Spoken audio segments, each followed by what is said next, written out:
Guys, অনেক তো দেখালাম জাল আইটেম, তো আজকে নিয়ে এসেছি একটি ডেজার্ট আইটেম যেটি আপনারা ঈদেও তৈরি করতে পারবেন। তো চলুন শুরু করা যাক। A few moments later.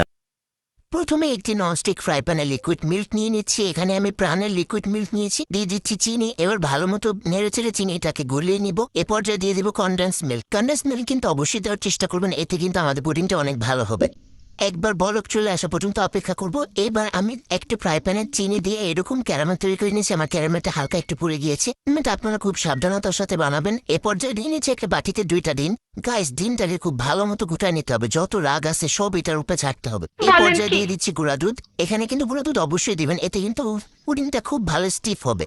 এরপর যে দুধটাকে জাল করে নিয়েছিলাম সেটাকে একদম ঠান্ডা করে ডিমের সাথে মেশাতে হবে, ভালো মতো মিশিয়ে নিয়ে এবার দিয়ে দিচ্ছি ভ্যানিলা এসেন্স। ভ্যানিলা এসেন্স দিতে হবে 1/4 চা চামচের মতো। তারপর ক্যারামেলটা জমাট বাঁধার পর আমরা একটা ছাঁকনি দিয়ে ছেঁকে পুডিং এর মোল্টের মধ্যে পুডিং এর মিশ্রণ ঢেলে নেব। এবার ওটাকে সাইডে রেখে আরেকটা বাটির মধ্যে নিয়ে নিয়েছি ডিম। 2টা ডিম নিতে হবে এবং অবশ্যই 2টা ডিমই রুম টেম্পারেচারে নিতে হবে। গাইস, পুডিং এর ডিমটাও কিন্তু রুম টেম্পারেচারের হতে হবে। আমরা কেকটা তৈরি করবো, তাই একটি ইলেকট্রিক বিটার দিয়ে খুব ভালো মতো ডিমের সাদা অংশটাকে ফোম করে নিয়েছি। গাইস, এ পর্যায়ে চিনি অ্যাড করতে থাকবো। এখানে আপনারা চিনির গুঁড়া নিলে বেশ ভালো হবে, তাহলে খুব তাড়াতাড়ি চিনিটা গলে যাবে। এবার 2টা যে কুসুম আলাদা করে রেখেছিলাম সেই কুসুম 2টা দিয়ে দিব। দিয়ে আবারও ভালো মতো বিট করে নেব। এবার শুকনো উপকরণ দিব। দিয়ে দিচ্ছি ময়দা, কোকো পাউডার, বেকিং পাউডার এবং স্বাদ মতো একটু লবণ দিয়ে ভালো মতো চেলে নিব। এটাকে চেলে নেওয়ার পর ভালো মতো মিক্স করে নিতে হবে। মিক্স কিন্তু খুবই আস্তে আস্তে করতে হবে। আমরা এখানে ভিডিওটা ফাস্ট ফরওয়ার্ড করে দিচ্ছি, তাই এত জলদি মনে হচ্ছে। এ পর্যায়ে দিয়ে দিচ্ছি চকলেট এসেন্স। গাইস, মিক্স করা শেষ, চলে যাচ্ছি পরবর্তী ধাপে।